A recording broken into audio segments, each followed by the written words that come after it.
ये कहानी 16 साल के रोजर नाम के लड़के के ऊपर आधारित है जो अपने घर की सारी औरतों के साथ घबाघब करके उन्हें प्रेग्नेंट कर देता है और वो अपने इस महान काम को किस तरीके से अंजाम देता है वो हम आज की इस एक्सप्लेनेशन में देखने वाले हैं। आज मैं जिस मूवी को एक्सप्लेन करने वाला हूँ इस मूवी का नाम है what every French woman wants और ये मूवी 1983 में रिलीज हुई थी। मूवी के स्टार्टिंग सीन में हम 16 साल के रोजर को देखते हैं। रोजर अपने स्कूल की छुट्टियों की वजह से अपने घर आ रहा था, तब उसके घर की एक मेड मिस लपीते उसे घोड़ा गाड़ी से लेने आती है और घोड़ा गाड़ी चलाते समय मिस लपीते के हिलते हुए पपीते देखकर रोजर उसे घूरने लगता है। ये चीज मिस लपीते भी नोटिस करती है लेकिन वो उसे कुछ नहीं कहती। घर पहुंचने पे रोजर की माँ उससे पूछती है कि तुम्हारी पैंट पे मेयोनीज कहाँ से लगी, लेकिन यहाँ हम व्यूअर्स को पता है कि घोड़ा गाड़ी चलाते हुए मिस लपीते के हिलते हुए पपीते देख के रोजर खुद को नहीं रोक पाया था। तभी रोजर की मौसी मार्गेरिटा उससे बोलती है कि इस उम्र में ये सब चीज नॉर्मल है और ये कह के वो रोजर की पैंट साफ करने लगती है। रोजर की एक छोटी बहन भी थी जिसका नाम बर्था था। उसके बाद बर्था रोजर को जंगल में ले जाती है जहाँ मिस लपीते भी थी।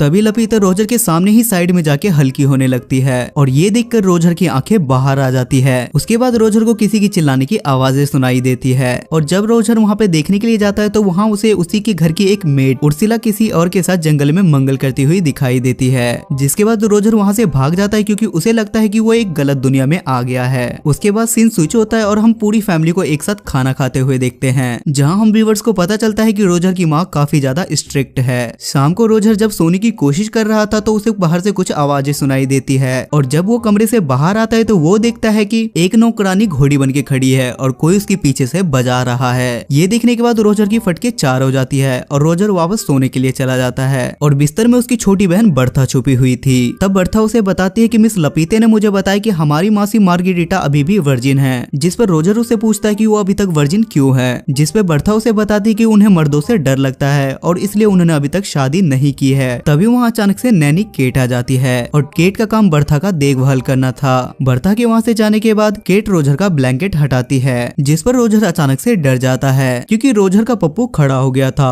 और उसे देखने के बाद केट भी उससे थोड़े बहुत मजे ले लेती है। अगले दिन बर्था रोजर को एक नदी के किनारे ले जाती है जहाँ उसके घर की सारी मेड नहाते नहाते एक दूसरे से अपना सीक्रेट शेयर कर रही थी। बर्था और रोजर अपने घर के 4 मेड को छुपके से देख रहे होते हैं। तभी नदी के किनारे के पास 3 नमूने आ जाते हैं और ये तीनों भी रोजर के घर में काम किया करते थे और वो तीनों अपना पप्पू बाहर निकल के उन मेड्स के सामने ही हल्के होने लगते हैं और वो अपना स्पाइडरमैन उन मेड्स को दिखाने लगता है। तभी उर्सुला बोलती है कि तू शेर तो मैं सवा शेर हूँ और उर्सुला उन तीनों को अपना पिछवाड़ा दिखाने लगती है और उसके पिछवाड़े के दर्शन बर्था और रोजर पेड़ के पीछे छुपके से कर रहे होते हैं। अगले सीन में रोजर की बड़ी बहन एलिसा अपने पापा के साथ आती है और सब लोग उसका वेलकम करते हैं। एलिसा आते ही सब लोगों से गले मिलती है, लेकिन जब रोजर की बारी आती है तो वो उसे फोरहेड किस करके वहाँ से चली जाती है, जिस पर रोजर सोचता है कि मेरे अंदर कांटे लगे थे क्या। तभी बर्था रोजर को एक चर्च में ले जाती है जहाँ दोनों छत पर छिप जाते हैं। तभी वहाँ मार्गेरिटा आती है और वो चर्च के पादरी से अपनी सारी बातें बताने लगती है और वो पादरी से बोलती है कि जब से रोजर यहाँ आया है तब से हर रोज मैं सपने में उसके साथ धक्का पेल करती हूँ और ये सारी बातें रोजर भी सुन रहा था। ये सुनने के बाद रोजर बहुत ज्यादा खुश होता है और बहुत ज्यादा एक्साइटेड हो जाता है, जिसके बाद वो पादरी के जस्ट बगल में गिर जाता है और पादरी इन दोनों को रोजर की माँ के पास ले जाता है, जिस पर रोजर की माँ पादरी से बोलती है कि आप ही बताओ कि मैं इन दोनों के साथ क्या करूं। जिस पे पादरी उसे बताता है कि तुम रोजर के पिछवाड़े पे मार मार के उसके बंदर के पिछवाड़े की तरह लाल कर दो, तभी इसे समझ आएगा और ये काम मार्गेरिटा अपने शुद्ध हाथों से करेगी तो इसे ज्यादा मजा आएगा। तब रोजर की माँ मार्गेरिटा से बोलती है कि तुम एक हंटर लो और शुरू हो जाओ। पहले तो मार्गेरिटा ये करने से मना करती है, लेकिन रोजर की माँ के फोर्स करने के बाद वो ऐसा करने लगती है और वो रोजर के पिछवाड़े पे हंटर मार मार के उसे बंदर के पिछवाड़े की तरह लाल कर देती है। रात को सोते समय रोजर को फिर से बाहर से किसी की आवाजें सुनाई देती है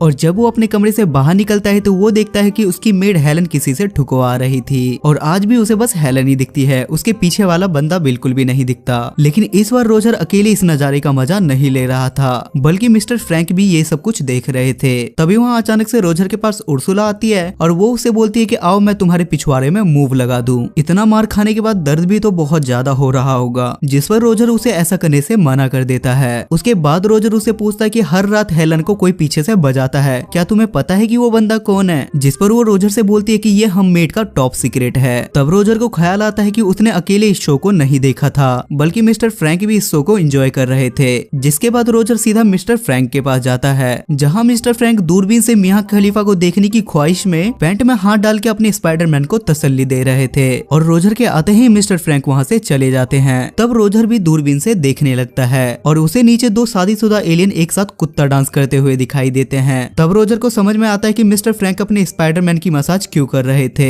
अगले दिन रोजर को एक किताब मिलती है जिसमें द ग्रेट सनी लियोनी की कहानियां थी और रोजर उस किताब को बड़ी शिद्दत से छुपा लेता है और जाते वक्त उसे अपने मॉम डैड के कमरे में से घर घर खेलने की आवाजें सुनाई देती है और रोजर उसे लो वाली छेद से देखने लगता है। लेकिन तभी उसे पीछे से एलिसा का फियोंसे रोलांड उसे देख लेता है और वो रोजर को धप्पा कर देता है, जिस पर रोजर उससे रिक्वेस्ट करता है और बोलता है कि तुम प्लीज इस बात को किसी को मत बताना। इस बात पर रोलांड भी इस मौके का फायदा उठाता है और वो रोजर से अपनी गाड़ी साफ करवाता है। अगले दिन रोजर घोड़ा गोदाम में वही किताब पढ़ रहा होता है जिसमें सनी लियोनी की सफलता की कहानी लिखी हुई थी और वो पढ़ने के साथ साथ वो अपने पप्पू को भी मसाज दे रहा होता है। लेकिन तभी वहाँ अचानक से थारा भाई जोगिंदर का फ्रेंच वर्जन आ जाता है और वो मौका देखते के साथ ही हेलन को खिड़की में आधा अंदर और आधा बाहर फंसा देता है और वो बाहर जाके साइड से हेलन की गैलन में पानी भरने के लिए जाता है। तभी हेलन की नजर रोजर पे बढ़ती है और वो उससे हेल्प मांगने लगती है और जैसे ही रोजर उसकी मदद करने के लिए जाता है तो हेलन उसे बोलती है कि रुको जरा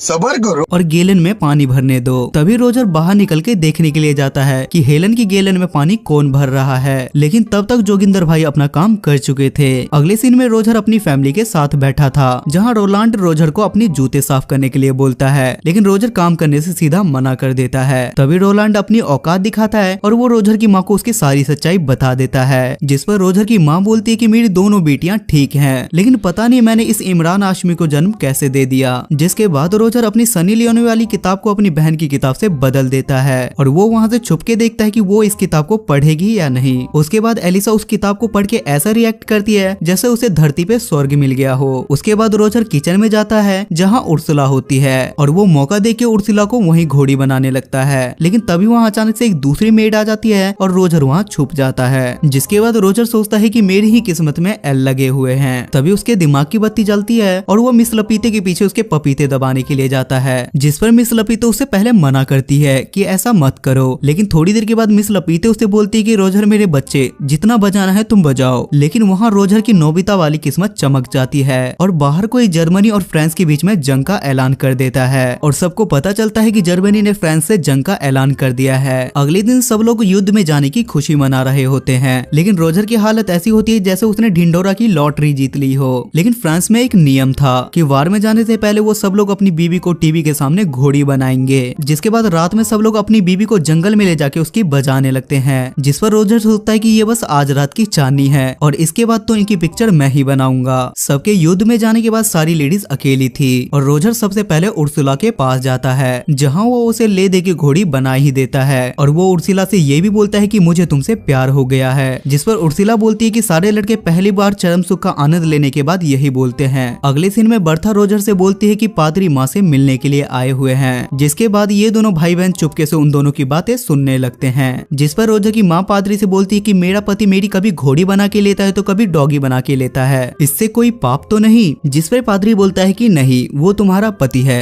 वो तुम्हारी घोड़ी बना के ले या तुम्हारी डॉगी बना के ले, इसमें कोई दिक्कत नहीं है। लेकिन तभी रोजर की माँ रोजर को देख लेती है और वो बिना देर किए बाहर आ जाती है। अगले दिन बर्था की नैनी केट हमें दिखाई जाती है और वो नदी किनारे बैठ के अपनी जुल्फें सवार रही थी, लेकिन तभी वहाँ रोजर भी आ जाता है और वो पानी में जंगली सुअर की तरह तैरने लगता है। पहले तो रोजर केट से मजे लेता है, लेकिन जैसे ही वो देखता है कि वो भी राजी है तो वो मौके पे चौका मार देता है और वो दोनों वहीं पे घबाघब करने लगते हैं। अब रोजर पूरी तरीके से अल्टीमेट हरामी बन चुका था, जिसपे रोजर सोचता है कि अब सारी औरतों का मटका मैं ही फोड़ूंगा। और अगले दिन रोजर का बाप छुट्टी लेके वहाँ आ जाता है और रोजर देखता है कि मार्गरेटा और केट उसके माँ बाप को घर घर खेलते हुए देख रहे हैं, जिस पर रोजर उनसे बोलता है कि तुमसे ना हो पाएगा और ये बोल के वो वहाँ से घर में चला जाता है। ये देखकर उसके माँ बाप हैरान हो जाते हैं और रोजर को वहाँ से भगाने लगते हैं। जिसके बाद मार्गरेटा अपने कमरे में सोने के लिए चली जाती है, लेकिन रोजर उसके कमरे में उसे धप्पा कर देता है और उससे पूछता है कि क्या तुम अभी तक वर्जिन हो, तो आओ मैं तुम्हारा गेम बजा देता हूँ। जिसके बाद वो दोनों घबाघब करने लगते हैं। उसके बाद हम फिर से हेलन को देखते हैं जो चाय नाश्ता लेके आ रही थी, लेकिन इस बार युद्ध में जाने की वजह से उसकी बजाने वाला कोई नहीं था।